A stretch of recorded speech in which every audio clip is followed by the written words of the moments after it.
এই সোশ্যাল মিডিয়াতে অনেকদিন ধরে কাজ করি, অনেকের কাছ থেকে ভালোবাসা পাইছি। এই যে মামুনুল হুসাইন ফারাবি ভাই আমাকে কিন্তু একটা স্টার গিফট করছে, দেখছেন? সবাই কিন্তু এই ভাইটাকে ভালোবাসা দিবেন, আপনাদেরকেও স্টার গিফট করবে। আর ফেসবুকে কাজ করেন, অনেকেই হয়তো কম বুঝেন, কেউ বেশি বুঝেন। তো যে বেশি বুঝেন, যে বুঝে না তারে কিন্তু একটু বোঝানোর চেষ্টা করবেন।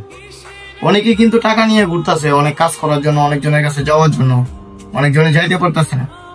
তো আমি একটা কথা বলি কি, আসলে যতটুকু বুঝি ফেসবুক সম্বন্ধে, তো সব লোকের কাছে কিন্তু যাবেন না, তাহলে কিন্তু আপনি বিপদে পড়বেন এই ফেসবুকে কাজ করা নিয়ে। তো আমরা কিন্তু ফেসবুকে নতুন করে আবারও চলে আসছি, আমাদের ভিডিওগুলো আপনারা পাবেন 7 স্টার পেজে আপলোড করা হয়। যত ইউটিউব, টিকটক চ্যানেল সব জায়গাতেই 7 স্টার। আপনারা ভালোবাসা দিয়ে আসবেন, আইডি গুলো একটু ঘুরে দেখে আসবেন। সবার প্রতি রইল অনেক অনেক দোয়া ও ভালোবাসা।